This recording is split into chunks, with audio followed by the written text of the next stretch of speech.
When a fly sees a predator, it will look like a looming and expanding object on its retina.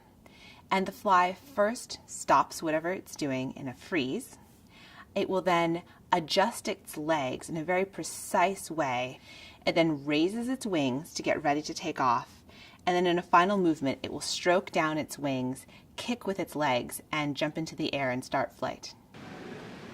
My lab is really interested in how it is that our brains decide what to do next. How do we make behavioral choices? And we think that by solving this in the fly, we can start to get clues as to how our own brains might be making those kinds of choices. Fly escape is a great behavioral paradigm to work with to ask these questions, because when a fly is confronted by a predator, its reaction is not just a knee-jerk reflex. There is some kind of more complex processing going on in the fly's brain and potentially in its spinal cord that are making a series of decisions. And we're really interested in how that series of decisions is encoded by cells in the fly's brain. We need to be able to look at a lot of flies performing this reaction. And so we've built an automated machine, which we call the FlyPez, because it dispenses flies similar to the old candy dispensers dispense candy.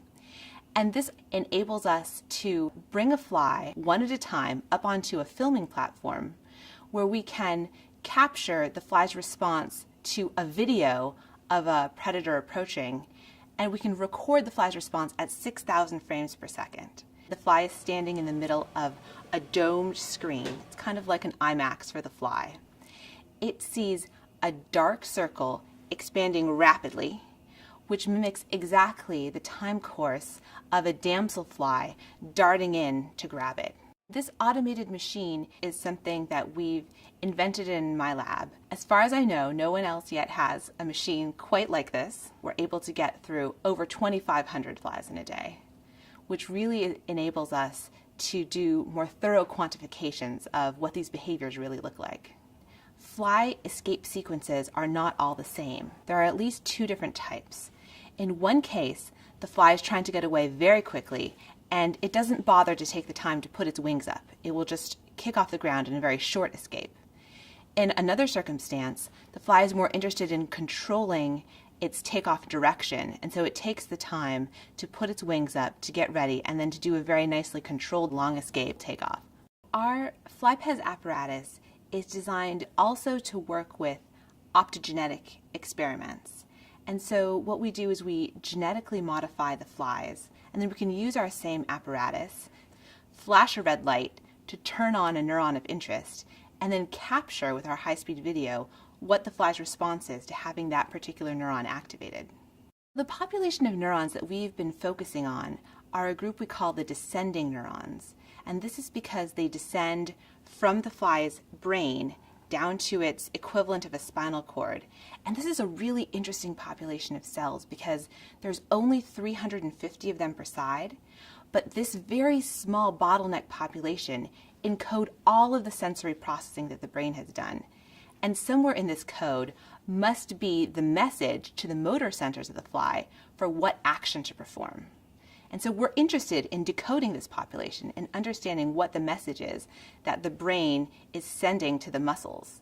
And so we're currently going through and we can turn on these neurons one at a time and see if a single neuron being turned on results in any particular action of the fly. We've been working in a collaborative project here called the Descending Interneurons Project with a postdoc hero who's really been the anatomist who generated these descending neuron lines that everyone uses. So far, we've identified about half of all of the descending neurons, and this includes identifying what they look like, where in the brain we think that they make connections, but then also making what we call reagents, which are individual fly lines that have expression just in a single one of these descending neurons. So that's about 180 different fly lines or different cells that we can drive individually to see what they do. This is the first time that anyone in any animal has been able to systematically go through this particular population of neurons, potentially to completeness, we're halfway there, and really try to understand what a single neuron is doing. We've traced back the decision for a fly to make a short escape versus a long escape to a single action potential in a single neuron that connects the fly's brain to the equivalent of its spinal cord, its ventral nerve cord. It's called the giant fiber, the largest of these descending neurons. The fly has two giant fibers, one on either side of its brain, a right one and a left one. What people thought before we started our work was that this was basically the only way that the fly took off. I think the idea was that flies were maybe kind of like little robots, and the giant fiber was a sort of jump button, and whenever the fly needed to jump, the giant fiber would be activated and the fly would perform that behavior. As we dug deeper into what the giant fiber was doing, we found that it was really only used for one precise kind of jump, this short mode jump where the fly takes off very quickly without doing any other preceding behaviors, and that therefore other parts of the nervous system, other descending neurons, must be controlling these more nuanced jumps that the fly can do.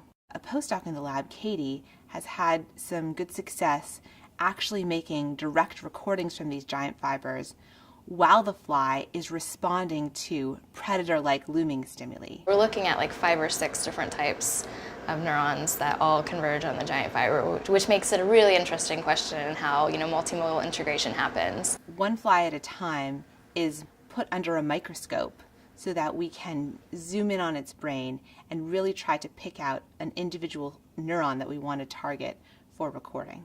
3, 2, 1, click.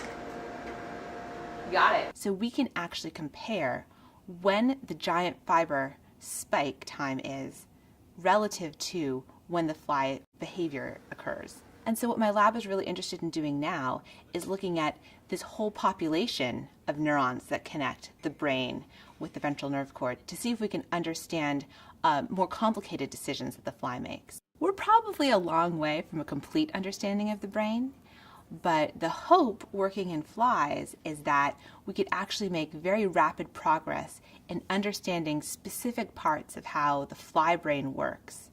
And we think that what's important for that is understanding brain function in the context of behavior, in the context of what the fly is actually doing. It all starts with the fly.